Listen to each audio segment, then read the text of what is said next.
Welcome to the ImAssuming podcast. This is Ija Mohan, and today I have Mr. Kon Wai Luen. Luen? Is that Luen. how I say it? Luen. Dude, you know me from high school, man. I mean, I don't say out the full name. Yeah. Right? Yeah. So, it's usually Kon. Yeah, correct, Right? correct. Kon, thanks for doing this. Hey, my pleasure, bro. I have to say, I think it was inevitable that I would have you on the podcast. Oh, Only because I find your career path extremely fascinating, thanks, bro. Thanks. and I think the back of my mind, and I think when we met many years ago, I did voice it to you that man, I would love to do this, right? Yeah, like review cars and all that. Yeah. And I think even back then you said, you should do it. Yeah. Write an article or do a piece. Yeah. And you should just do it, and I never did. Maybe you had other more interesting pursuits. Yeah, and I think that is extremely interesting, because if you were to ask me, or if you were to talk to my wife or any of my close friends, and you say, "Hey, what is Ija interested in?" Cars would be top 3. Yeah, for sure. Yeah. My wife would probably say number 1, right? And it is odd that I do have, or I claim to have, this so-called passion towards cars and automotive, and I watch all the shows and your videos and all that. But when it comes to actually, if I say, this being an automotive journalist is so interesting, and when somebody says, yeah, you should do it, and then I don't do it, right? Yeah. And I think what's interesting when I say is that what would stop somebody from doing it? And in that sense, that's why I'm really fascinated that you kind of went on this journey. Yeah. And I just want to, if anything, the name of the show is ImAssuming, so I'm pretty sure there were a lot of assumptions you had going in. Of course. And I'm sure there's a lot of assumptions people on the outside like me have when we look at Kon is reviewing this awesome car, going for this launch, whatnot. So I think I'm really interested to kind of hear from you on that. But maybe to start us off, how did you start? How did you get into this world? Sheer luck and coincidence. And I have to say this before we start, right? Every day when I wake up, I always feel very thankful and very blessed to have this opportunity to work in this industry. Move the mic a bit closer. Okay, sorry. Okay, so actually, technically, I'm in the media line lah, but I've always seen myself as part of the automotive industry instead. That is what I would call, that's an industry which I would call home. And I've always had ambitions to work in the automotive line, just never envisioned it would be testing cars. I always imagined myself as an engineer working for a Proton or BMW or Mercedes, the car companies, right? I've never imagined myself. So how, if you don't mind me asking, at what point in your life did you know that you wanted to get into this world of cars at automotive, right? At what point? Do you remember? I would say in high school. Okay. In going into college. Actually, there was a point in time, because I grew up from primary school, always had this liking in this interest in cars, right? But there was this phase, I think when I was 15 and 16, where I just suddenly disconnected. My interest in cars disconnected when I was about 15 and 16 years old at the time. I do not know why. Just that period, I had zero interest, zero following in cars. Then I think about Form 4, Form 5, I just got back into it. And it was then and it was then the thought came to my mind that I want to work in the car line somehow. But the idea of being an automotive journalist was never in the picture. It was never in it. I've always imagined myself working either as maybe even as a salesman or an engineer. Then I went to uni, studied mechanical engineering. Then I graduated. Got an office job. Wasn't particularly a fun job, but doing what? I mean, sales engineer. Sales engineer in the oil and gas industry. So a lot of people went, wow, big money. Yeah, big money, but it wasn't. So at that time, I was also very active in the Autoworld forum. If you remember, autoworld.com.my forum, very active member.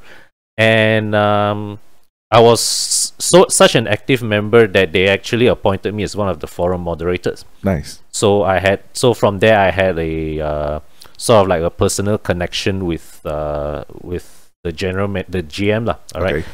And at that time, just after I got my job, right, my first job, she also happened to be looking to bolster her editorial staffs. Then she posted. That time it was still on MSN, remember? Wow. MSN Messenger. MSN Messenger. Oh yeah. So I saw on the MSN Messenger status that looking for junior motoring editor. Wow. So I just dropped her a ping lah, because at that time my intention was that, hey, this is a good stepping stone into the automotive industry. At that time my end game was still right. Okay, this would be a good opportunity for me to get into the industry, know people, and land a job at a car company somehow or other. So I just dropped her a line and sent her some sample articles, and she said, okay. What you call it? At first, I started off on a part-time basis. Not just part-time, but like FOC. I just like contribute to articles. It's just almost what do you call that? If you will call it an internship now, right? Almost like while still holding my full-time, my day job lah. But were you paid for the articles that you did? No. That time was free work. I was reimbursed for any expenses, but I didn't get paid. How if you don't mind me asking, right? How did that conversation come about? In the sense that because she did advertise for a junior editor role, right? Which I would assume was a paid role. So which is what you responded with. And how did that go from that to you doing like a free gig? Was it discussed in the sense that because at that time I still wasn't I didn't see this as a long-term thing. I saw this as a stepping stone. So was it? Did you make an offer that say I'll do it for free? I didn't actually. I just said, what about because I wasn't at the same time. I don't know. At that time, I was also a bit apprehensive in a way to walk away from the traditional, office kind of career path. So you at that point, your objective was not to quit your job. It was you wanted to get involved with the automotive world, right? And so did she end up hiring a junior editor anyway? Or were you the person? 6 months later, she hired me. Oh, that's a long interview. But then as I worked in there, right? 1 year, 2 year, 3 years, and next thing I know, I was because when I jumped from my first job to this editor role, right, I got a slight raise. And during my first but the thing is that where I was, right, budget was also a bit tight lah. So negotiating a raise was a bit difficult at the time. So but the stars aligned for me. There was one particular media drive where I had the opportunity to encounter an old-timer. He was trying to revive an old magazine lah, and he needed help. So he's a very established name. This was how many years in? This was a year in. So there was year in, including your 6 months. 1 year in. And this is a guy who his name is Mel Lee. He's a guy whose work I read since high school. Wow. And there was one media drive where we were flown to Terengganu, drive down to Port Dickson and up to Penang. It was that long journey. Wow. So he was for some reason he was paired in the car with me. I had a conversation with him, and for some reason I do not know why this seasoned veteran took a liking in me. He offered me like a side job, to contribute articles to his publication. Okay. So my employers at that time were like, okay, we can't give you a raise, but we are happy for you to take these side jobs, provided it doesn't interfere with duties. I say, hey, this is great, I'll take it up. And from there I saw my income increase again. Okay. And during that time, right, from that point I was very actively, whilst holding my employment, right, I was actively canvassing for side jobs here there. So in a way, I was at that time earning double my official salary. Okay. And I was a bachelor. So you imagine that in that when you're seeing that kind of earnings, which is technically not a lot, but for a bachelor it's more than enough, right? Right. In a way, it supported a decent lifestyle. So I was like, hey, I can do this for the long haul. So when you say you were doing all the side jobs, it was all under the automotive journalism. Automotive related, yeah. Okay. I was at one point the most prolific full-time employed and freelance writer in the business. Okay, I actually find this it's an interesting point because is this a norm?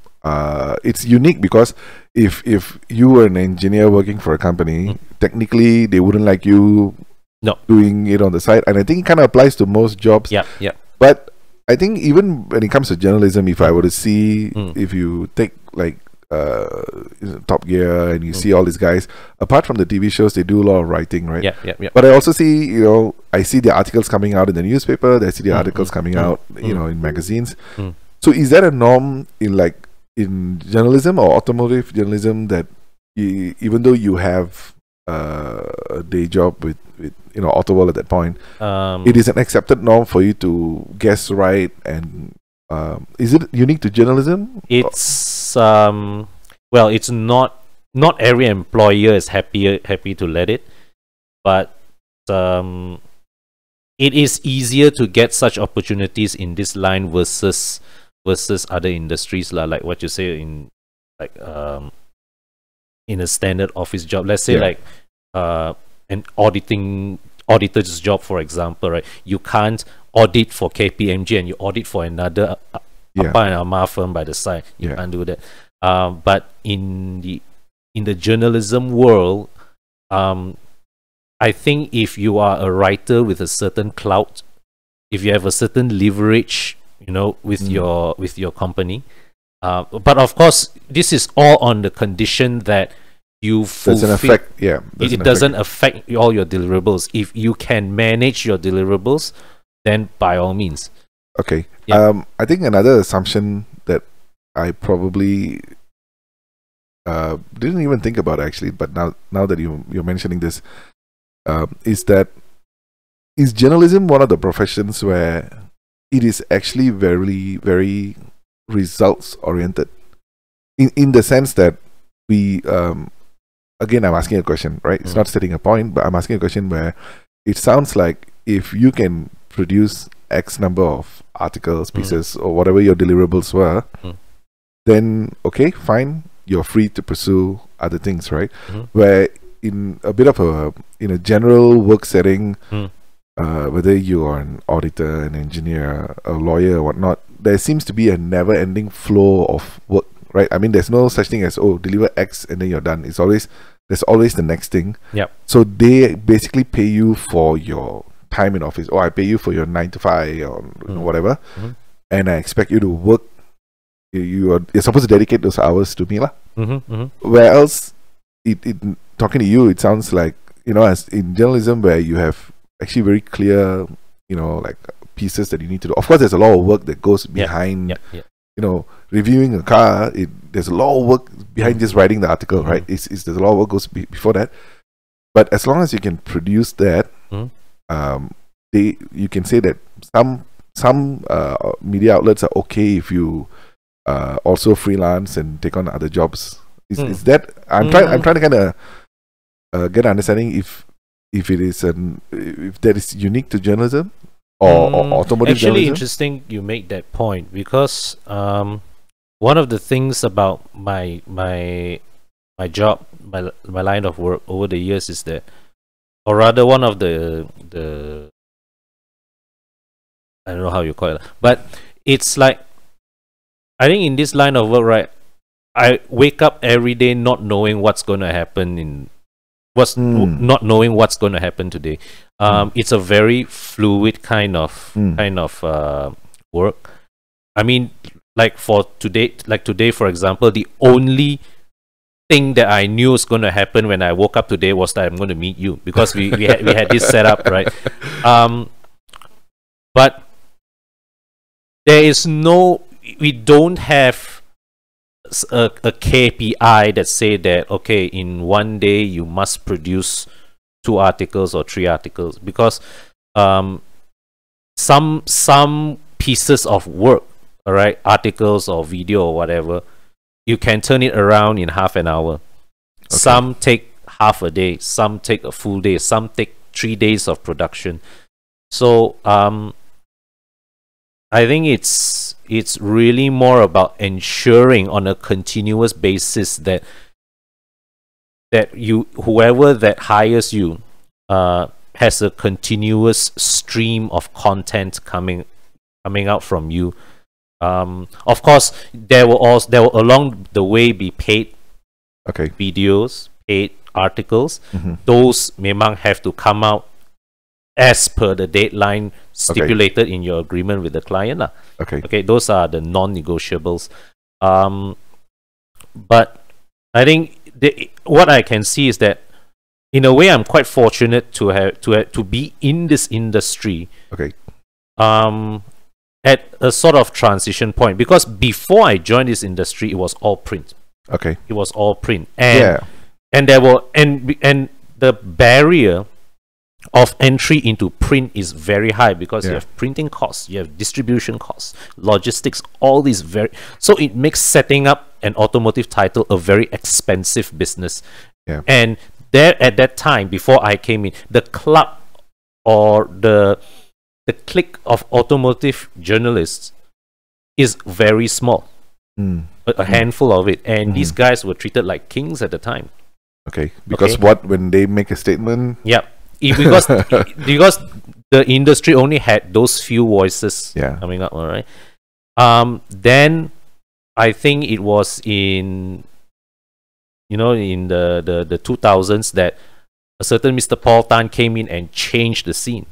He brought the conversation online, and there was also Autoworld before him, which was the pioneer Malaysian automotive website, but didn't manage to grow its get the following. reach. Actually, my first what you say is absolutely right, and I think my recollection, the thing that I look forward most to when I was a kid on the weekend was not even the Sunday cartoons, right? It was actually the CBT car bikes and trucks. Right. Pull out. I try to get it before my dad gets it. And I will go through every. I mean, it is just a few pages. It's not a full on. But I would, I knew the name Chips Yap only because it's there. It's the and I think in a sense, at that age, that was my access to the world of automotive world, right? Kids, at least back then, I didn't have the money to go out and buy car magazines and whatnot, or at least not like regular monthly publications, right? And so that means basically a newspaper kind of controlled. And so the barrier for entry there is extremely high. And actually, many of my peers in the industry today came from CBT. They started off at CBT. CBT was, we affectionately call it the Automotive Journalist Academy. I'm not surprised, because that is my fondest memory of my weekend when I was young. And when Paul Tan showed the way with going online, it became the barrier of setting up a publication suddenly dropped because it is now all you need to do is to set up a website, and it becomes a question of how well you structure your website so that when people search on Google, you're the first on the list. All right. And now now, so for I think from 2010 to 2008 maybe to 2010 all the way up to about maybe 4 or 5 years ago, the bulk of automotive content consumption was there in that online space, in blogs, websites. People also, we set up all these websites, and that was how most of the automotive scene operated at that time. And that time people were all talking about videos. That time video was a concept, but all the videos that people know were the high quality production stuff, like the Top Gear, the Fifth Gear. Yeah. And when you look at it, it's like you're figuring, how on earth do I shoot something like that? You immediate, even though you are not in video production, that costs a lot of resources, manpower, and money to shoot. Yeah. Right. But then I think 3 or 4 years ago, my current boss Bobby, he was one of the people who I think had a great impact in switching our consumption of automotive content to video. Okay. Before we jump into that part, which I think I would really want to hear about, just to kind of recap, I think there's a couple of things that you mentioned that is I find it very hard for people, for kids who were in your place, in your age at that point, to relate to now, right? Yeah. For example, right, when you say something like, "Oh yeah, you work for free for 6 months," right? Man, how many kids do you know today that would do it? That would be willing to go to an interview for a job and then and technically not get paid for 6 months. What kind of drove you to make that decision, in the sense that you're doing it? You mentioned you already had a steady job, so money was not the issue. It was basically your passion. You're kind of like running towards your passion, right? Do you see what would be your advice, if somebody's listening now and they're like, "Oh man, being an automotive journalist or being in this world is so cool," right? What would be your advice to somebody who was at your age, back then? What would be your advice? Don't now? expect to drive the nice cars in your first assignment. or like, how would you suggest they start? Like, how would you suggest they start? Now today, it's so much easier to start than it was even in my time or even before that. Now you have social media has democratized your access to a platform from which your voice can be broadcast. And there's also still the traditional blog format, which is still there. You can still use. Okay, so here's where I wanna kind of change the narrative a little bit. I completely see the point, and I agree with you that essentially anybody can do this. For example, this podcast is out of nowhere. Right? I feel like doing it. I called a few friends, and then we are doing it. Exactly. Right? But what I'm asking is, sometimes now I'm 36 years old, right? So I've got a little bit of experience. I've got a little bit of just say confidence. I think I can do. I think I can't do, right? But if I were to imagine myself, when you're 21, or even if you're 18, right? You're not even in college, and then you feel like you want to do something. I think at that age we forget that we have not built our self-confidence yet. Right? And to ask someone at that age, or even a fresh grad, to go out and do something totally new, some are capable, some will do it, But I think a lot of people were like, oh, I don't know lah, I don't think I can, I don't know how, right? So if I were to position the question as in, if somebody is interested to get into this automotive world, and I think there's a lot of value in having a mentor or being mentored, right? So yes, go out, do your own thing if you think you can. But if you just love cars, right, but you don't know what to do, you don't know if you're a good rider, you don't know if you're what. But if you just want to get involved, if somebody wants to be your cameraman, just to be in this world, right? How do you have you seen in your years? Have you seen totally new people come in and and shadow you guys or get involved with you guys to kind of get in? Have you seen it in the past, or how do you? Of course, God. Our line of work always attracts interest, people wanting to come into our industry, because a lot of people see the glamour side of it. They see us driving the nice cars, and they want to be a part of that. And we don't get a shortage of inquiries, even unsolicited. Every day, our Aurizn inbox, right, Facebook inbox, right, there are people sending in queries. Is there an opening? Can you join us or not? So if you're a young person, to answer your question, if you're a young person, you want to get into this industry, I would say just go and knock on as many doors as you can.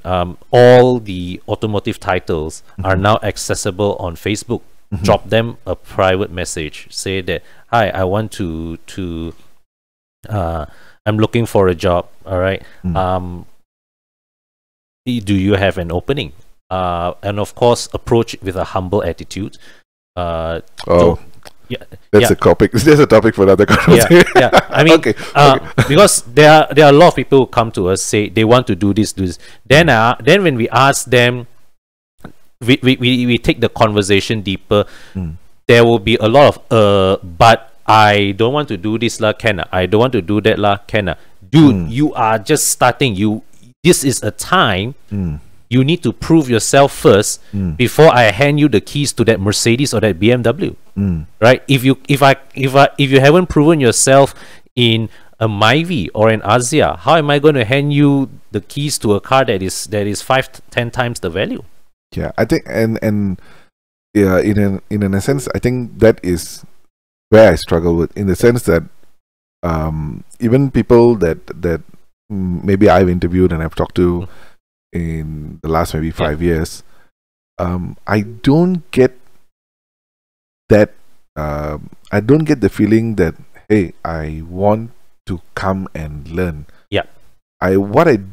It's an overwhelming response, especially from the and I'm talking about like the fresh grads, young people, right? Not the established people. So the fresh grads, where they don't seem to have the experience and all that, but they come in sort of with the attitude that I am God's gift to earth, and I will let you pay me, and I will spend my time here, and if I come to the office, you have to pay me. And there does not seem to be a realization that that you're here to learn, and you're here to grow, right? So you're coming here to do maybe this work and learn and grow and further your career.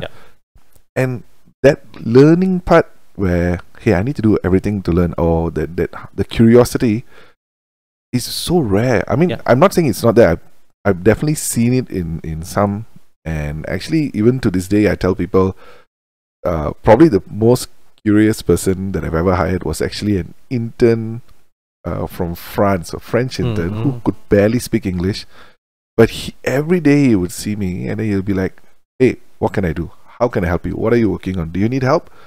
How can I help you? How can I make it easier for you? And I've never come across somebody who was that hungry, in that sense. It's so I think that is the challenge, because I can definitely imagine people messaging you guys and saying that, hey, how can I be part of this? When do I get to drive the Ferrari, right? And I can imagine that.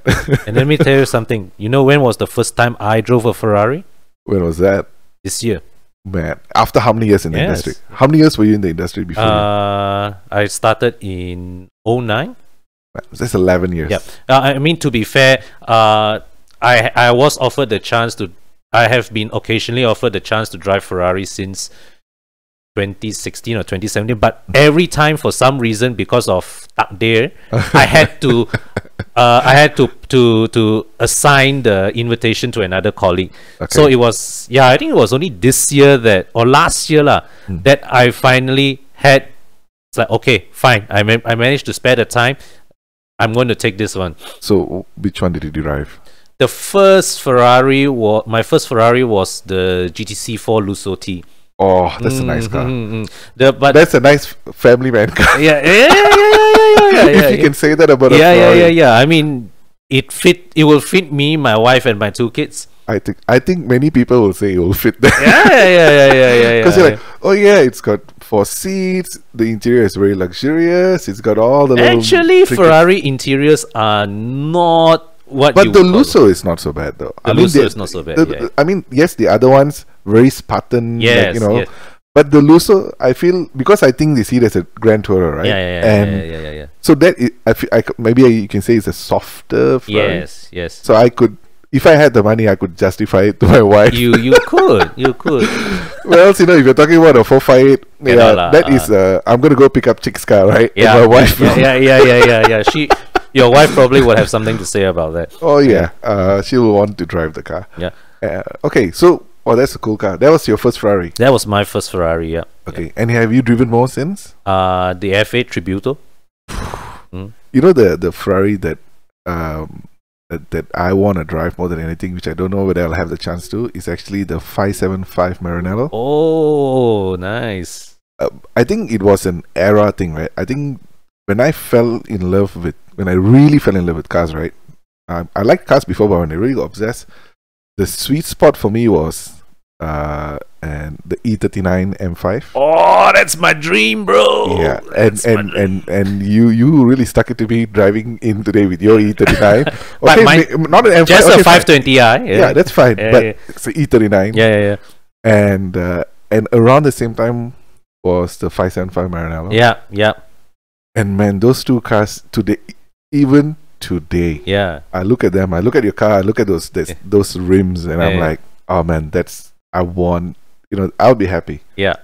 So that'll be my combination, right? If I can get those two cars in my garage, I'm good to go, bro. Yeah, man. I imagine that's a pair that will make most people very happy but about. I've not seen a 575. Not even the Maranello. I've seen a 575 Berlinetta in NASA showroom lah. But I've never seen it on the road, Berlinetta actually will be even more. It's even cooler, right? The Berlinetta. Yeah, but then I don't know. I just never imagined myself ever having like a soft top or open top. Especially in Malaysia lah. My paranoid mind just thinks like one guy is just gonna spit in your car. One guy is probably just gonna say, "Hey, go pay your taxes, like just spit in your car." So I like hardtops. I mean, convertibles look great. But realistically, I don't know when I will use a convertible. Yeah. So I've always been obsessed with like hardtops. But no, man, I've never spotted a 575. In fact, I've the only E39 M5 that I've seen was also in a NASA showroom. Oh, really? Yeah, but this was like a pre-used model. Yeah. They brought in, and man. E39 M5s are rare, bro. They are 150,000 ringgit cash buys. Do you remember the ad that BMW did for the E39 M5? The one with the rocket, right? Yeah. Oh, with the Uber saloon, right? Yeah. And man, the soundtrack was spot on, and I saw that, I was like, oh man, this is perfect in so many ways. Exactly. Yeah. And I think, I don't know, those that would be my balance. Yep. But dude, E39 M5. Yeah, actually, if if you say right in my lifetime, if I will only get to buy one more car, that would be it lah. But finding one in our market, whew. Yeah, and I mean, especially these cars in the Malaysian road tax system. Oh yeah. And these guys, monster engines on both these cars. Yeah, 4.9. Yeah. So, yeah, it's a pipe dream, bro. Yeah, but that doesn't stop us from dreaming. It's not an unachievable dream. The bigger challenge actually is to find one with a seller, with a willing seller. Yeah, I think if you're holding on to E39, you're pretty much an enthusiast at this point. Yeah. I think M5s in general are quite popular. I mean, it's quite popular, but the people who hold on to them, like the F10, there's a lot of M5s in the market, right? A lot. And if I'm not mistaken, a buddy of mine wanted to buy, was itching before COVID to buy the M5. Yeah. And I was lucky enough to tag along with him to go and test drive a couple of those F10 M5s. Oh, yeah. And man, these cars are... Yeah, the M5 also has an interesting story to me. That was my first... F10 or... F10, okay. F10. I was actually invited for the international media drive of the F10 M5 in Seville.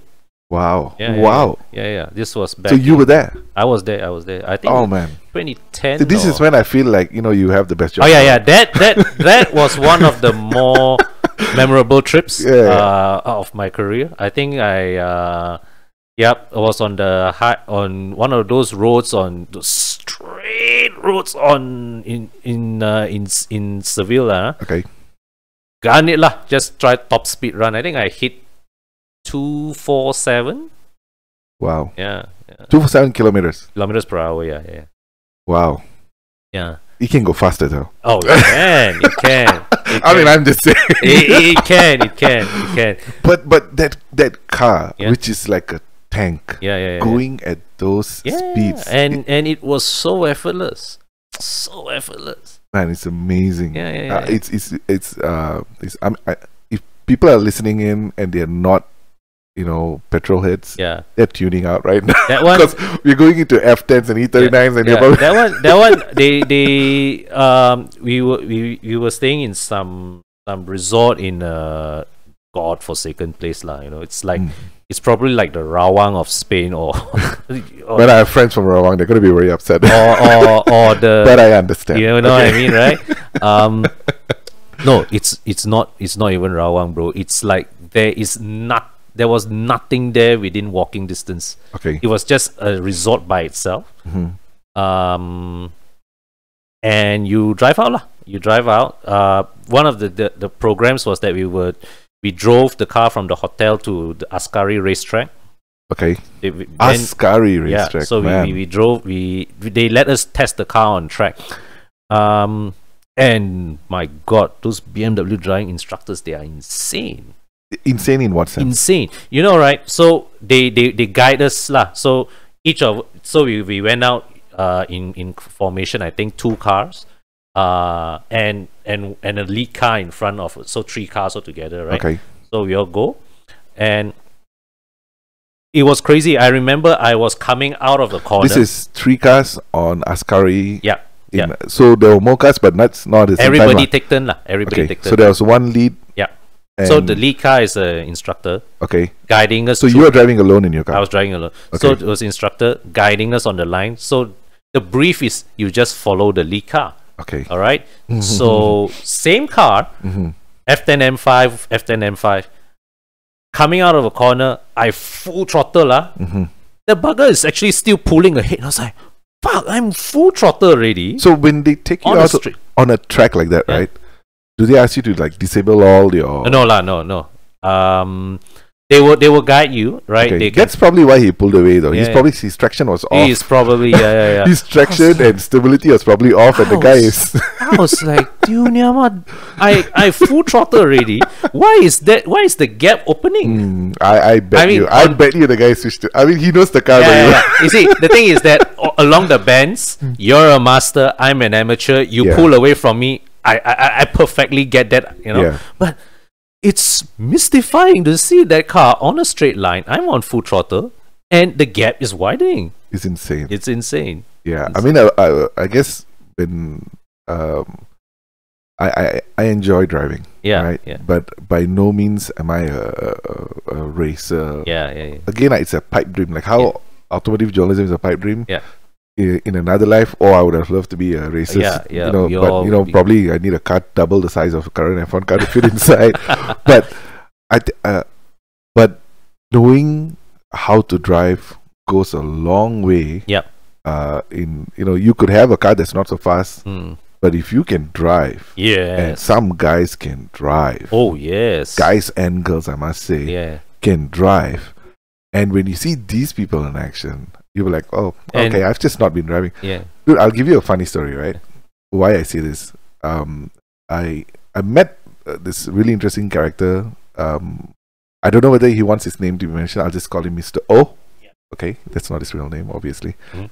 I actually met him at the petrol station near my house, and I was pouring gas into my Kia, and that's when Petron just announced the RON 100. Yeah. I was like, oh, I'm going to test it. This is going to make my car go so fast, right? Mhm. So I was testing the RON 100. I was filling it up, and then this old Alpha, I think it was a 2000 GT Spider, right? Ooh. And he came up behind me, and this gentleman got down. It was a fairly older gentleman. He was walking with very, a little bit of a limb, and he started to fill up his car. He also was putting the RON 100 lah. And then I looked at him and it's like, and I couldn't help it because the car was in such pristine condition. It was so pristine, right? I was just like, I couldn't help myself. I just washed my car, so I was wearing like, I'm a big guy. For those who are listening to us on audio, I'm a big guy. Yeah. I was wearing like singlets and like basketball shorts and slipper. I was not like any way presentable and whatnot. And all I looked at the car and the guy was like, man, that's a cool car. Yeah. That's all. I couldn't help myself. I just Yeah. said, man, that's a cool car. Yeah. And then he looks at me and he go like, oh, you like cars? I was like, oh yeah, I'm sorry. But that's a cool car. Oh, come. You want to have a look at the car? So he actually, Wow. we are nice, in the petrol nice. station. Yeah. And then he opens up this bonnet, the boot, inside the car. He asked me whether I want to sit in the car and look at it. And everything was pristine, right? Oh. And he's like, yeah, I just spent a ton of money bringing it back up. Like fixing everything and all that. And I was like, oh man, this is amazing. I really, thanks for letting me see it. And then he was like, oh, so you really like cars? I was like, yeah, I love cars. And he's like, oh, come, let me show you something. Then he takes out his phone, and then he starts showing me photos of cars, right? And he's telling me like, oh, these are all cars that I own or I've owned before. And he's showing me like Porsches and Ferraris and Aston Martins. And the Ferrari, he did say that he only had it for a few weeks, but decided not to buy. It's like too high maintenance, right? But he was showing me these cars. And I was like, man, this is amazing. And then he's like, oh, okay. Then he's like, I'll tell you what, one of these days, give me a call, come over to my house and check out these cars, right? So the reason, we can dive into that later, but the reason why I brought up the story was, I've met him a few times. So one of those times and this guy is always working on his cars, right? So he's got his RX-8 that he has thoroughly modified, almost to a track spec modified, right? So you can't like putter around with it. He's like, would you like to drive this car? I was like, yeah, for sure. So we're driving on regular roads, right? So I take the car out, and I can safely say it's my first time driving any kind of track spec car. So it is not like any regular car. Yeah. And this man, keep in mind, he's well into his 60s, if not older. And he was scolding me most of the time driving. Yeah. And he was scolding me for not pushing the car enough. Ah. Right? He was scolding me for like, more throttle, what are you doing? Brake, turn, da, da, da, da. And I was like, what the I was just like, man, I thought I was an okay driver. I thought I was an okay driver. Then halfway through, he's like, let me show you. Keep in mind, 60 plus, maybe 70 plus year old man. I get into the passenger seat and I hold on for dear life as this man shows me a masterclass on how to drive a car. the basics of driving a car. yeah. And the basics are so freaking basic, right? Yeah. And I was like, how come I never learned this? Nobody Yeah. taught me this. Nobody has told me. Yeah. And that guy can drive, Yeah. bro. I can imagine. That guy can really drive. I And can anybody looking at him Yeah. will not even think that this guy can, run laps around you in any track. Oh. And that's when I was like, whoa, okay, so that's really a skill that you need to learn, practice. Yeah. Yes, he's had the luxury of being successful financially to be able to afford to play with these things lah. But man can drive, man. yeah, amazing, bro. And so so when you say that, when you told me that, oh, this guy is just pulling away, I was just like, in my mind I was just thinking about this Mr. O, Yeah. who's like, I drove the same car, he drove the same car, two different cars. Yeah. You know what I mean? Yeah. So you were saying about in Ascari, you're driving the F10 M5. Yeah. And okay, so when it comes to this kind of test drives, right? Yeah. How in my mind, if I were to assume, is they let you have a field day with the cars, right? Mm-hmm. But in reality, what is it? Maybe you want to tell us what is it actually like to go on one of these test drives, especially for like one of these high performance cars. What is it actually like? Is it very? They give you a key, you jump in, and you just It drive. depends. If it's the Europeans, they are usually quite liberal.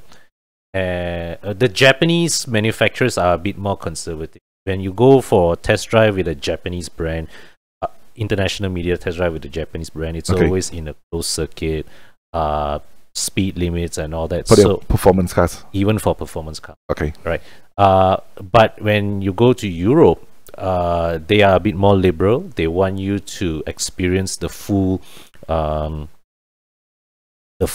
spectrum of the car's performance. Okay. So they give you a bit more of a free hand.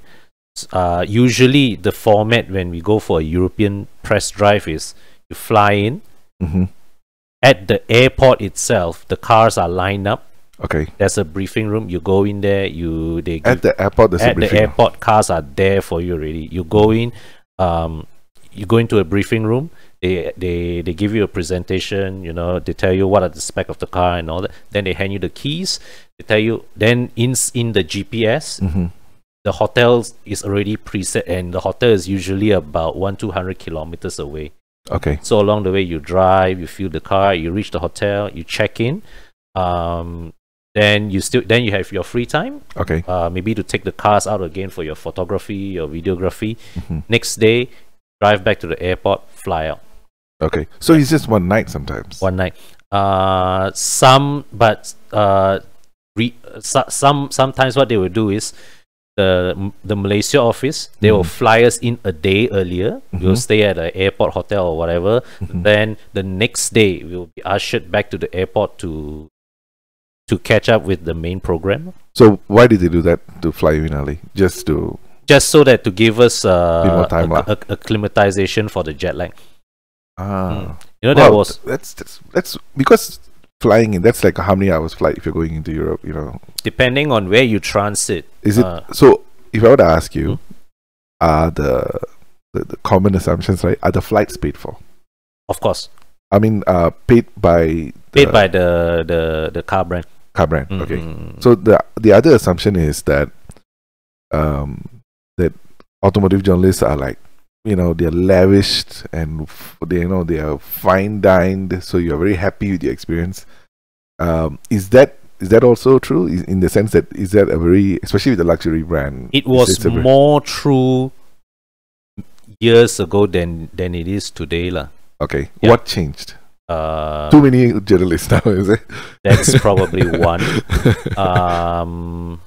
And I think it's the sheer number, and also I think the car brands are just looking to work out ways to better optimize their spending. Okay. No, I can definitely see that. Yeah. So in the sense that, okay, that's if you're flying in, do they pay business class or not? Some do, some don't. Oh, actually, to come back to my earlier point, there's because because the transition from print to online has also introduced one more aspect to our work. Okay. So in the days of print, right, you fly in, you drive the car, it's more chilled because you can take your time and process your story. Got it. Until the next cutoff date. Got it. But whereas now in online, the pressures from the top for you to publish the story today, yesterday. All right. So I can see that. even the journalists themselves are now less bothered with the fine dining, with all the bling blings, than they are with having proper Wi-Fi and a desk to work with.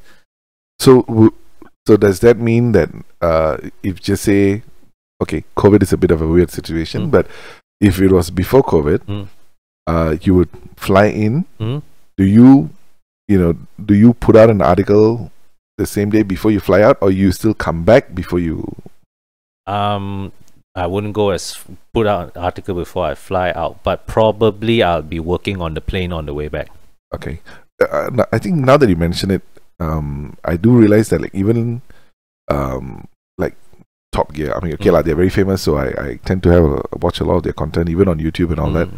So even now when you talk about a car, even before they review a car, there's like a pre-review where they just talk about the specs of the car.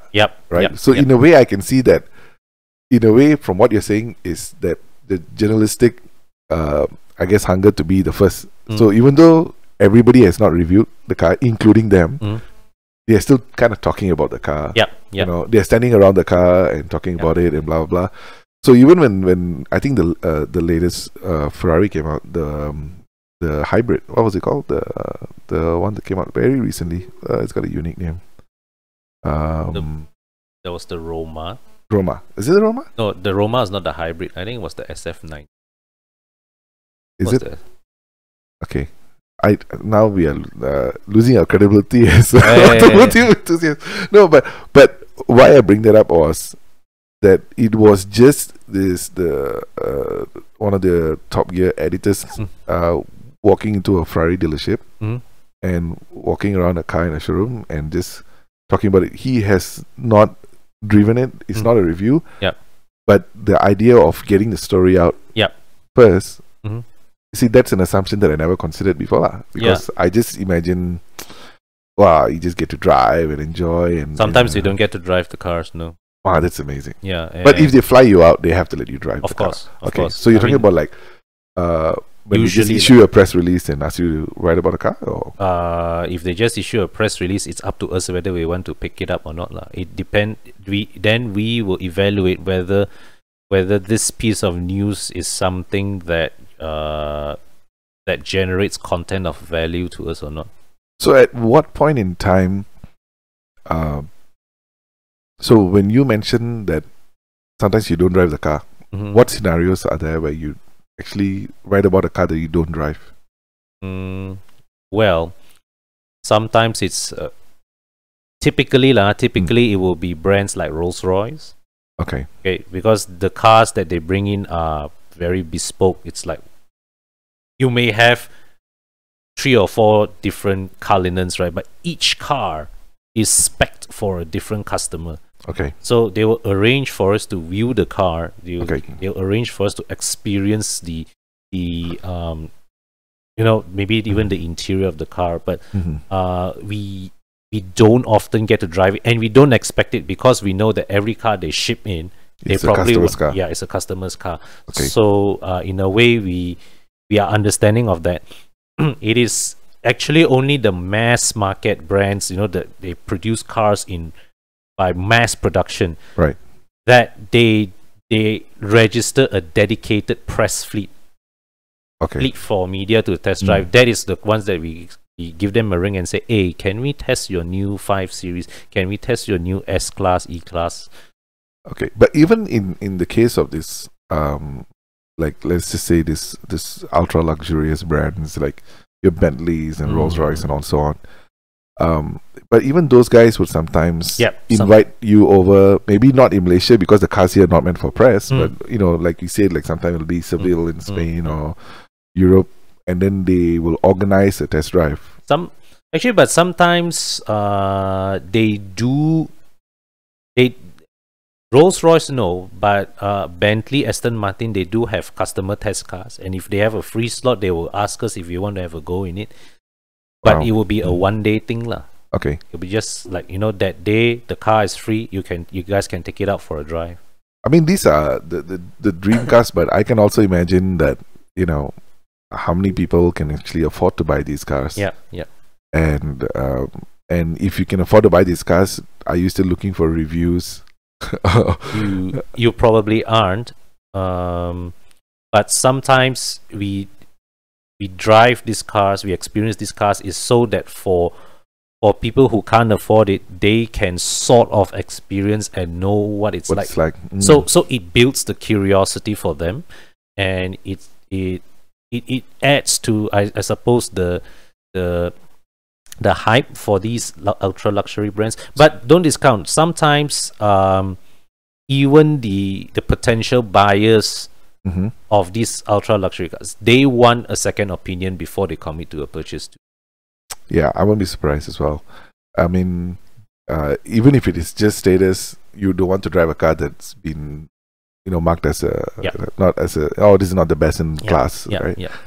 I think speaking about the luxury cars, right, and you having traveled abroad to review cars and all that, do we have a different perception of cars in just say Malaysia or Singapore? I think similar dynamics, as opposed to just say in Europe, or even in the US, maybe, right? Is the perception of cars there, or luxury cars there, very different from here? Very different. And I think the other thing I wanted to ask is in the sense, because you know, my wife likes to watch some of the shows on Netflix, where it's about real estate people, or all this reality TV, and then these people drive like Porsches and Ferraris and all that, and then she's like, oh, look at them, they're so successful, they have all these cars, blah blah blah and all that. And I tell her, like, yeah, you know, but those cars in the US, you know, cost $100,000, right? And if you are earning $100,000 is not a lot of money. And if you were to convert that to Malaysia, I mean, when somebody in Malaysia drives, say, a new Mercedes, right, a new E-Class or whatnot, that kind of earning power, you could probably in other markets drive a Ferrari. You right? can. I think I'm not just saying in terms of tax. It's a combination of it's the tax, but also the earning potential of the currencies. Like, you know, our minimum wage here in ringgit is similar to minimum wage in dollars, right? So it's almost dollar to dollar comparison. So I was like, if you're earning, say, 10,000 ringgit in Malaysia, most probably your job, you would earn $10,000 in the US. And if the cars there are going to cost you $100,000, and the cars here cost you 400,000 ringgit, technically it's 4 times more expensive. Of course, yes. Here, right? And then my wife does not drive. Okay, she's got a license, but she does not drive. But see, her assumption was, if you got a Ferrari, you're amazingly successfully rich. In Malaysia, absolutely. I mean, if you're driving a Ferrari or a luxury car in Malaysia, you got money. I think in Europe or maybe US, you're successful, but I don't know whether you are considered uber rich as what you would have to be, right? And in that sense, why I ask the question is, in that sense, I feel even the luxury cars in Europe, in US, in other parts of the world, I feel it's still a lot more accessible. Of course. To their masses as opposed to us. I think a simple example is, if you go on this road now and we see how many S classes we see on the road, right?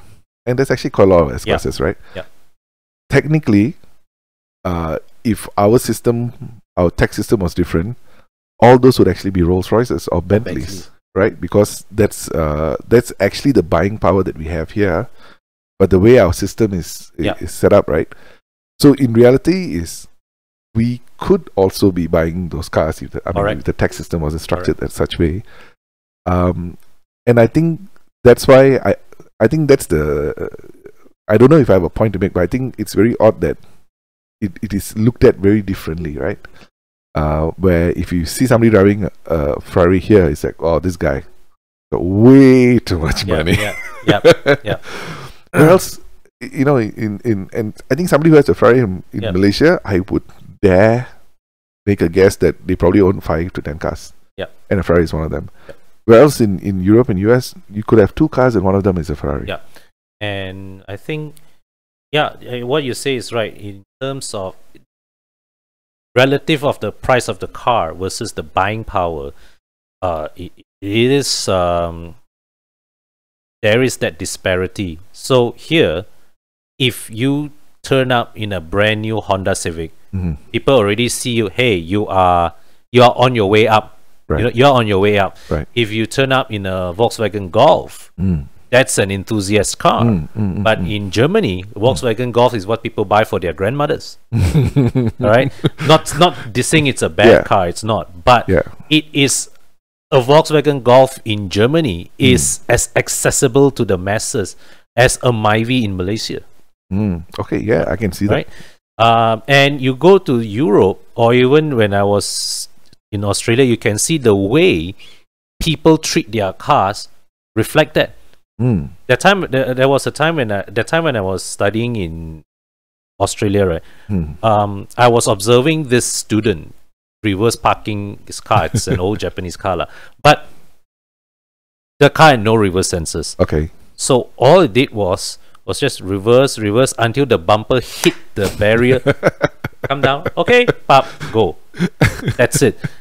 And a few years ago when I was in Paris, so in our town, right? Let's say like a road, you have all the parking bays marked properly. Correct. In Paris, all they do is by the side of the road, they just draw a line. Okay. How you park your car in the line is your business. But it has to be, as long as it's inside the line. As long as it's inside there are no boxes. It's just one line. You sumbat your car in there. That's it. So that's why a Smart 42 makes sense in Europe, because your other cars have to parallel park. Your Smart 42 can park perpendicularly and still be within the line. Okay. Yeah, I mean, I think even watching all these car shows, one of the running joke always seems to be like in France, you park by touch, they say, right? Yeah. You basically go crawl forward until you touch the front bumper and the back bumper. And people do that even with their Bentleys, with their Mercedes.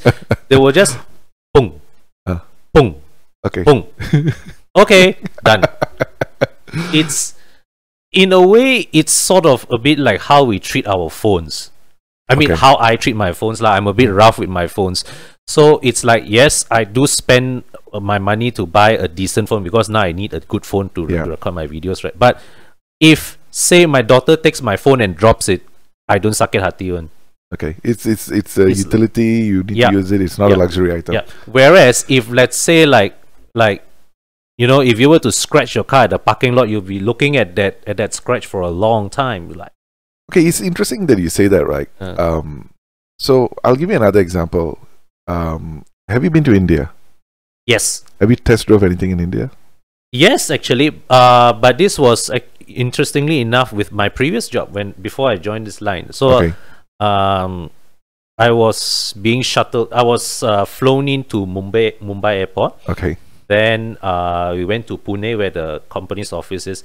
So on the way back, the company sent... This was when you were a journalist? Before journalist? My previous... before I joined journalism. So this was as an engineer, an oil and gas engineer, right? Okay, yeah. Okay. So my company was memang an Indian, Indian media company. So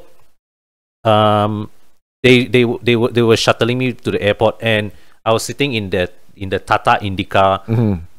The driver was very slow. So I was like, after a while, I got bored, right? I tell hey, can you let me drive? I just got so bored in the car. I tell, can you let me drive? Then he like stunned, but he handed the keys to me, lah. So I think I remember on the Indian highway, it was like the equivalent of our Plus Highway. Okay. Pretty decent. All right. I think I was driving about 100. Okay, that's very fast for India. It was fast for him. He was visibly nervous. People don't drive fast over there. No. But once I reached Mumbai town, I was like, okay, dude, the keys are the car's yours, man. Take it from me. Yeah, that once the traffic in the cities. Oh. I mean, why I brought that up was many years ago, I went to India with a friend of mine. Yeah. It was supposed to be a work trip for me, but I was paying for the trip myself, and it was a holiday for him, so it was kind of a hybrid trip, right? So I went with him, and man, India, the traffic is insane. It's insane, and it's got really odd quirks, right? Yep. So one of the running jokes in India is also that if you can, when you buy a car, if you can get the car from the showroom to your house without a scratch, it's a miracle, right? Yeah. It's, and you think, it's a funny joke. Oh yeah, it's a lot of traffic, right? And in India, when we are on the roads, you constantly see this like minor, not even accidents, right? It's just incidents, right? Just bumps. Yeah, like this, and like the Suzuki Swift is very popular in India. That's like your equivalent to Honda Civic here, Yeah. right? So you'll see a lot of this, like this working urbanites in their Swifts, and they have this auto rickshaws that'll go anywhere, right? This I guess tuk-tuks lah, similar to tuk-tuks, right? And just sitting in the car, traffic light, you'll see the auto turn this way and scratch the Swift, and they're in a traffic light, they can't go anywhere. The Swift guy gets down, yells at them, blah blah blah, and the guy yells back, blah blah. Get back in the car, life goes on, right? And that's one. So this kind of incidents is like so normal. They'll get out, they yell, they'll scream at each other, but there's no money being transferred, there's no insurance. It's just, hey, why did you scratch my car? You stupid, you're not seeing where you're going. It's like one of the lepas geram like that lah. Yeah, and I tell you, I have a few of these stories that I can tell you, and it's quite entertaining, right? So that's one, right? And you see this exchange. Another observation I had is most cars don't have side mirrors, right? Or they fold it in. Yeah. So and when I asked my friends there, so they were saying that in India, when you buy a car, side mirrors are optional. You can ask if you want. Some cars come standard, and it is always kept folded. Yeah. Right. And I was like, man, but how do you see on your sides? He's like, oh, in India, we travel by sound. Right. As a matter of fact, right. So if you have noticed, they are constantly honking, right? And most bus and trucks will have please. Yeah, honk. That was amusing. Yeah, they'll have please honk at the back of it. So no, please horn, thank you. They're very polite, right? And when I was talking to, this person was a bit, I guess, a bit more observant than most. So when he was telling this to me, right, it made a lot of sense. He's saying that there's just so much chaos on the road, you alone cannot navigate it. So it is actually a group effort in the sense that if I'm overtaking somebody on the right, I'm horning to let that guy know, hey, I'm on the right. Yeah. So if you are driving, when you hear a horn on the right, say, oh, okay, somebody's on the right. So you don't actually have to look, right? Because, and that's why they're constantly beeping and saying, it's almost like, hey, I'm here, look at me, I'm here, I'm here, right? So they're kind of like, almost sonar. It's from a Malaysian perspective, people go, hey, what's wrong with these people? But once you just detach yourself and observe, these guys are the honk is actually a hello. It's and it is not offensive in Malaysia. If you horn at someone, it is offensive. Yes, right. Yes. It's why are you horning at me? Right. Even I go to a guard house or so, I want to tell them, I'm so hesitant to horn, because it's in our culture, it's seen as offensive. Yes. In their culture, it is the driving culture. When you drive in India, you're just announcing that you're there. Yes. Look, I'm going to overtake you here. Watch out. Right? It is not saying, hey, stupid driver, don't know how to drive. It's none of that.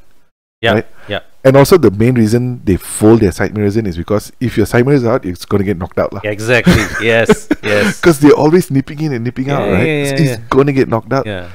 And I thought that was fantastic. And the most extreme example was one of these nights I was like drunk. We went out drinking, and we had a driver who was sending us back, and I was the last one to get dropped off. So I was alone in the car sitting at the back. And he was in it. This was maybe like 2-3 a.m., right? Driving on the streets of India. Okay, India is very big. This was in Madras, right? Chennai, down south. And the streets were empty. I was very drunk, right?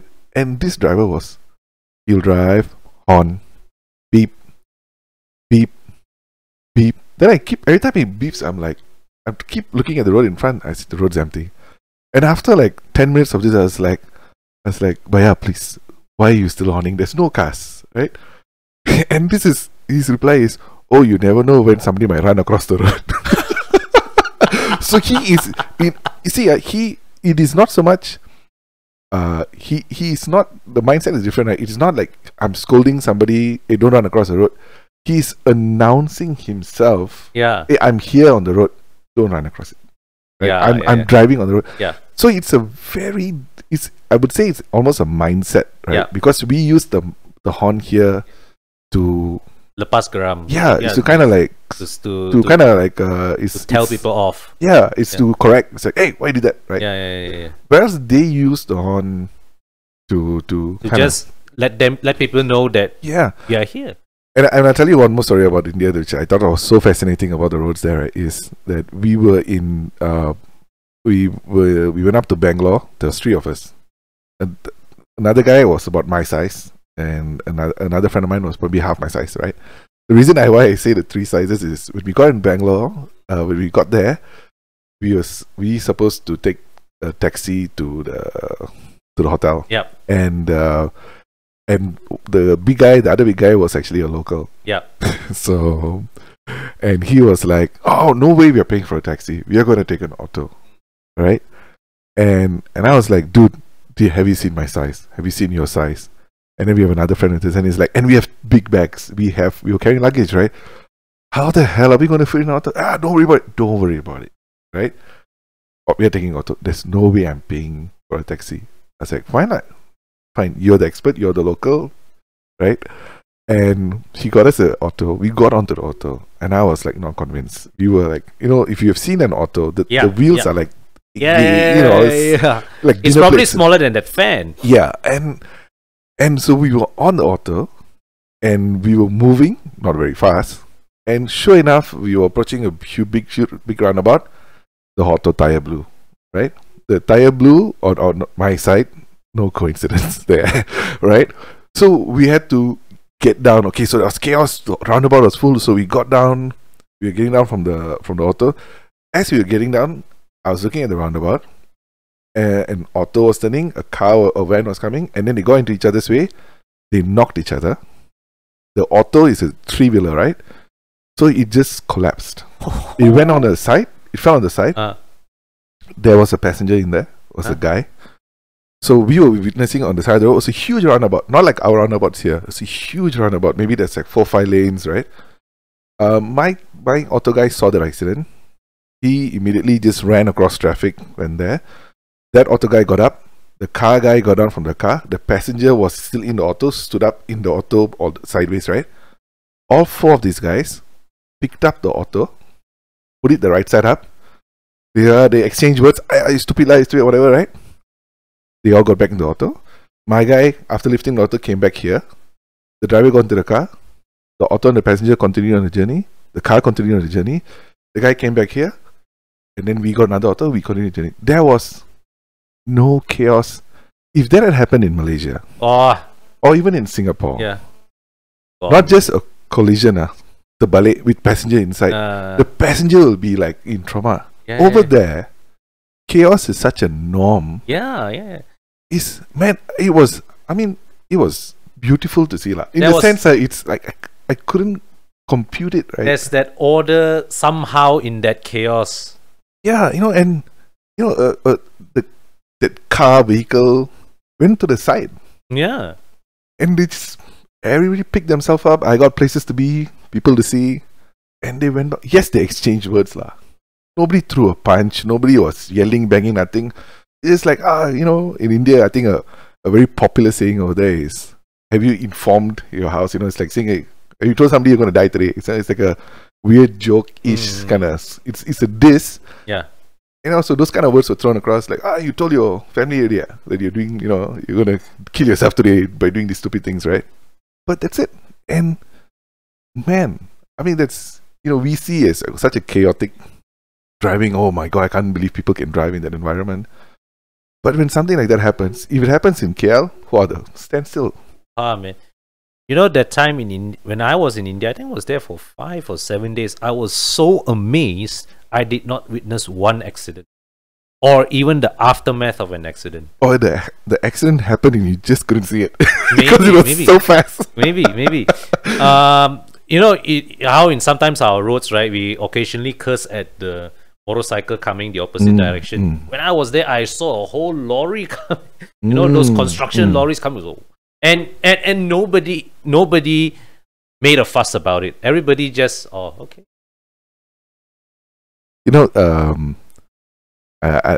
Okay, before somebody says that we are kind of like dissing India a lot, I just want to make it very clear. Number one, I love India. Number two, I am Indian. I am from India. Yeah. I remember that. Yes. Yeah, I am actually from India. Yeah. So in a way, I'm just nostalgic. If anything. No, I think we are describing it as it is, as it was, as we saw it. And I have a lot of not say in Indian friends. I have a lot of Malaysian Indian friends. A lot of us, our mutual acquaintances too. Yeah. So I have quite a fascination with the Indian culture myself. No, I tell you, even when it comes to just the driving, some of the things that I can't wrap my head around in India, and when I was there, it was the same trip. I realized that Indian roads had chicanes. Like how you have a chicane in a F1 track to slow down traffic, right? So they built these really big roads, right? And they realized that people go too fast on it. Yeah. So they literally put barriers. Yeah. Sometimes right in the middle of the road, no? Yeah. And there'll be a police guy standing behind a metal barrier. So literally, it's a highway. You're driving. Suddenly, there's a barrier in the middle of the road, and you have to drive around it just to slow down traffic. And they have left-right chicanes as well. In some roads where they just put up a barrier here, put up a barrier there, so you have to make a difficult turn just to discourage people from going far. I mean, that idea is for me, it's an insane idea, but it works. It works, but it's actually better than speed bump and what you call that, and rumble strips. Yeah, I mean, so in India, the prevailing. So there's a prevailing ideology that people power is an ideology. Whether it's true or not, I don't know, right? But there's a prevailing idea among the masses that the power is with the people, right? So if you are in the right, you can fight for it in a sense. So some of the I think the explanations I've heard was they are against like even speed bumps and rumble strips is because it damages the car. Exactly. And it's costing us money. It does. And it is wear and tear. So why do we... So technically these chicanes and stuff is not damaging to the car unless you ram into one. It's chicane, the speed bumps and rumble strips are particularly hazardous for motorcycles in the wet. Oh man, I can imagine, bro. Because there is, especially rumble strips, right? It's tarmac and then there's a strip of paint. Yeah. Different roughness. No traction, yeah. In four wheels, it causes a bit of suspension wear and tear. But in two wheels, it affects the dynamics and balance of the motorcycle. So so maybe they do have a point, right? But I wouldn't say I think the extreme example is sometimes you will find that there's a literal tree in the middle of the road. Yeah. And I was like, so there's tarmac, tree in the middle, and tarmac all around it, and there's lanes on both sides of the tree. You just have to drive around it, lah. Yeah, and I was like, what the hell is this? Why is there a tree in the middle of the road? Like, if this was Malaysia, people would be knocking into it, right? Yeah. And it's like, oh yeah, because the tree was here for hundreds of years before we were here, you know, or before the road was built. So what is it? Why must a tree pay the price, and why must you chop down the tree for the road? The tree was here before the road. God, that is just so profound. It's they do have there's a little bit of, I know it's Indian and Chinese, a little bit of Zen. I think right, in India, from what I observe, it's a bit more. The land is a bit more. It's not as lush as what we are blessed with here in Malaysia. So there are fewer trees there to start with. So I think maybe they are more appreciative of it. Yeah, I don't know if there's a scarcity, but definitely in the cities it's way overpopulated, overcrowded, and but they do have a sense of attachment to nature. They have a sense of respect. Yeah. In the sense that, you know, they I don't know, they see as, hey, we breathe oxygen from the trees. I think that's something that we all can learn. Yeah, but I must say it's man, for somebody who's used to like our driving system and our road system, seeing a tree in the middle of the road was just mind-blowing, right? Mind-blowing. And I think that if you work in that, the fact that they don't by default drive fast, and there's this little organized chaos that works, that they know how to make it work, then yeah, in that context, everything works. You bring that here, if you bring or if you bring us there, oh man, it's going to need some adjustment. Yep. But again, I'm just saying it is so different, right? What we assume, compared ourselves to the Europeans and then even to India, man, the driving experience is like so insanely different. Yeah. I just wonder how road tests are. How would you do a road test on Indian roads? I don't know, man. I really don't know. But you know, I've heard of this billionaire sons and daughters of Indians where, you know, they drive on like some horrible Indian roads. They drive their the SLS, you know, and when the SLR first came out, apparently there was some billionaire kid driving around and just slamming the suspension into the ground, and you know, so yeah, I mean, I guess you can drive fast, whether you can. It's whether you can. The car. You know, I learned that in India, a Honda City is a chauffeur-driven car. Oh, dude, you'll be surprised. In India, I think most people who afford cars tend to have drivers. Yeah, so even like in India, I think Maruti is like the Daihatsu equivalent, right? Yeah. Here's the Maybach equivalent. So their cars are not big. So like their Maruti cars, some of the small cars you can compare, it's like almost not even a Maybach. Maybach is big, maybe a Viva. Yeah. Right. So even those cars will have drivers. So in the sense that we kind of attach, oh, you must have a luxury car before you need to at least have a Camry or a Accord. Yeah. Before you have a driver. I think even if somebody hires a driver for a C class, we will also give them a one-kind look. Yeah. Yes, you're absolutely right. But in India, it is, I suppose, labor is also a lot cheaper. Yeah. Right. So most households, I'll say middle class households in India, they'll have a few helpers. So the person who cleans, the person who cooks, and then they'll have a driver for the house. And for us, by our norm, seems like, oh, this is very wealthy if you have a driver. In Malaysia, if you have a driver, you're very wealthy. But over there, yes, I mean, you're definitely not poor, but it's like a middle class kind of deal. Yeah, because the wealthy over there is, oh man, it's just wealthy. I mean, there's no comparison. I think you can, the closest comparison is probably you can do Indonesia comparison. Yeah. Like the wealthy in these countries are literally living like kings and queens. Yeah. Their wealth is off the scale. Yeah, but you're right though. I mean, that's another observation, right? In the sense that, yeah, for them it's having a car is just to get to point A to point B, right? And actually, you don't see a lot of like BMWs and Mercedes and all that. I noticed Honda is a very strong brand. Honda, Hyundai. Yeah. Then of course there's Maruti. Yeah, Maruti I mean, Suzuki. like Hyundai all have huge factories.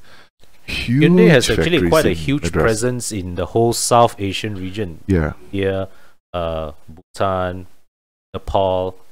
Dude, I'll tell you a funny story. When I was there, it was just so happened that the other big guy who was there, the friend, his name is Sandeep, right? He's a professional golfer in India, so shout out to Sandeep. So his dad, if I'm not mistaken, runs a bottling factory, and at that point, bottling factory with Kingfisher, Ooh. right? So his dad was close to I think Vijay Mallya and the whole Kingfisher.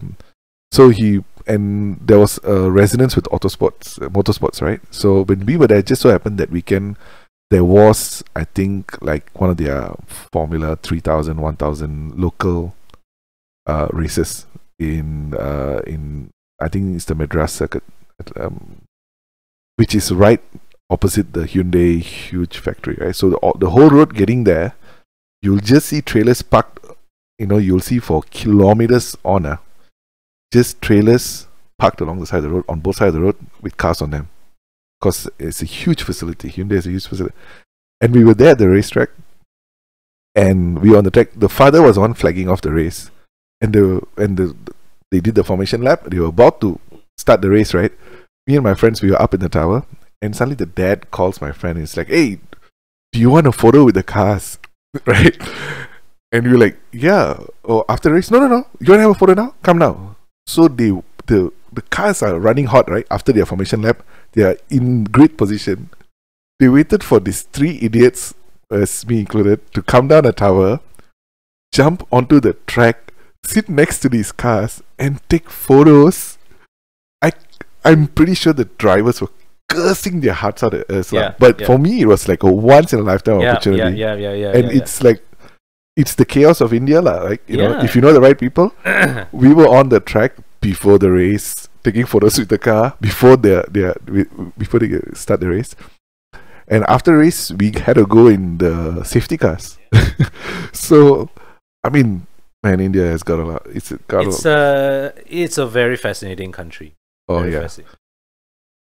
All right. So, Right. Kon, I know you have to go. I think our conversations definitely dragged on more than we anticipated. I think I had but it was a good conversation. Very enlightening, especially some interesting revelations of India. And so what we'll do, I definitely would like to have you back. I definitely love to be back. So we will definitely have to continue this conversation, Of course. because I think one of the most interesting things that you're working on now, we have not even managed to get talking about it. Yes. So maybe just like in a nutshell, maybe tell us where you are now, and that will be the precursor for our next pod, I guess. So over the course of our conversation, we talked a lot about me writing, but the last 2 years, much of my output has shifted to video. Okay, definitely. The reason being, and this is a Google gave out this statistic that more than 90% of Malaysian car buyers use video to assist in their decision-making process. Wow. And how did they get that? I guess it's a survey lah. Wow. Okay. I'm not surprised, because I watch a ton of car videos. Yeah. And the thing is that we as car enthusiasts, we will always enjoy reading car reviews. Yeah. All right. Absolutely. But as car enthusiasts, but when you are a layman, you want to think, what am I going to spend my 150,000 ringgit on to buy a car?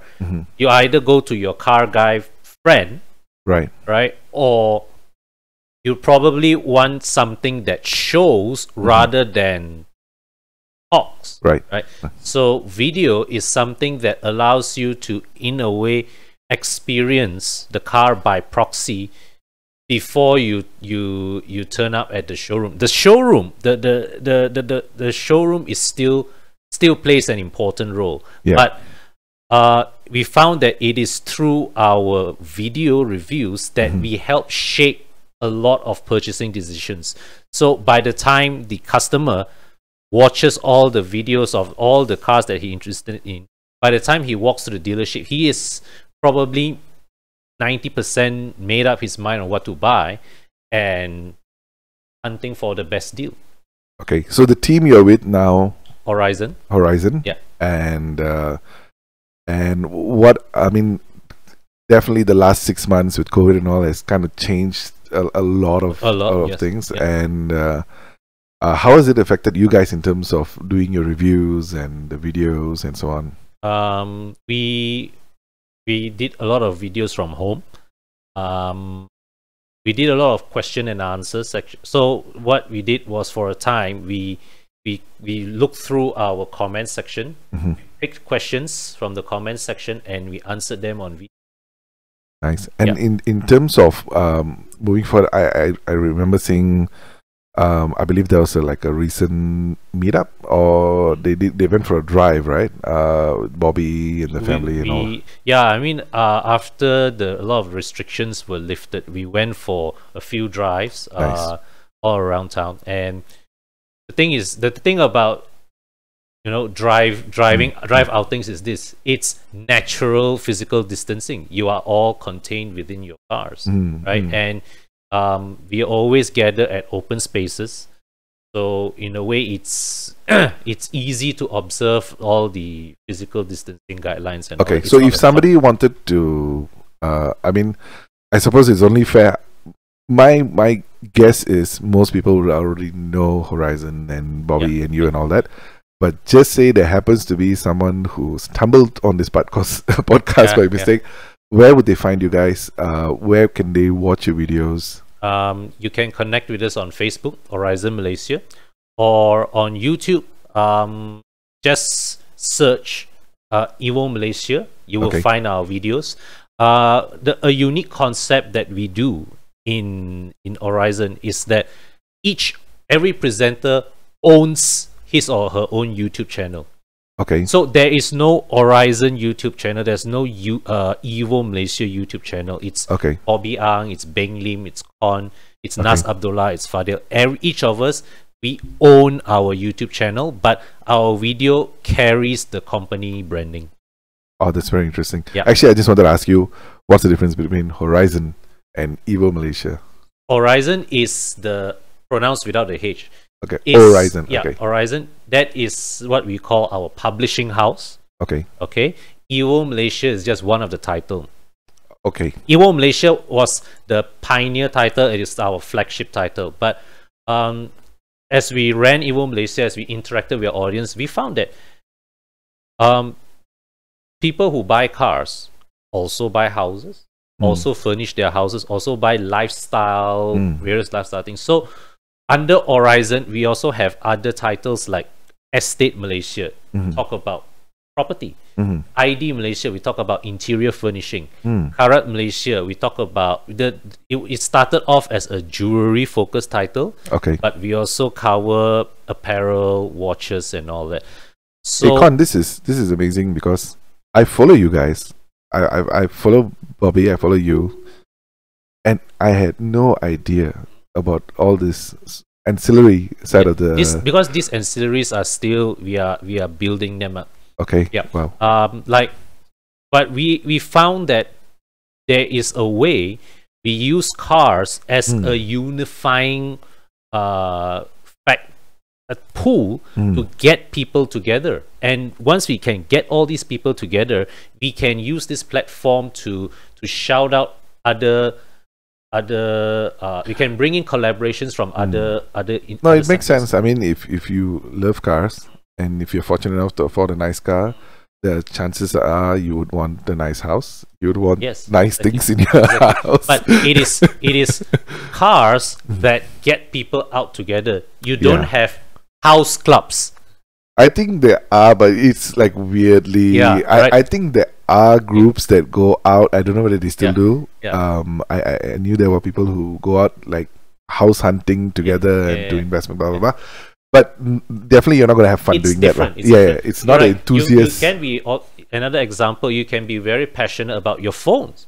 Yeah. You don't have phone clubs. Yeah. Or watches. Well, maybe. Kon, I must say the Apple fanboys and fangirls will disagree with you. But they have a cult. But yeah, in a way. But you see, that's I'm just kidding. Yeah, true. Before everybody starts reporting this, I'm going to be taken off iTunes, I'm sure.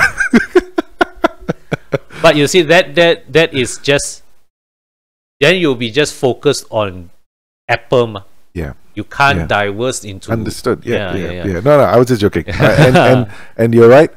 I think there is something really emotional about how a lot of us feel about our cars. Exactly. It's not a thing. Yeah. It is something, and I think it's not the same as even a house or stuff. Even you could be a watch collector, but not be highly emotional about your watch, right? You could appreciate it, but you might not be emotional. But exactly, you know, cars are things that people are very passionate about. So yeah, okay, I hear you. I think that's actually sounds brilliant. Maybe I will we end it here. Yes. So we can come back. Hopefully in the next couple of weeks, continue this conversation. Sure. I really want to hear, because this how the video side of the business is extremely fascinating. Yes. And all these other guys, other things that you guys are doing is news to me. So I look forward to that. Right. I'm looking forward to that too. Thanks, Kon. Thanks a lot for doing this. Thanks a lot for inviting me. And I will see you soon. See you soon, buddy. Right. Take care. Thank you.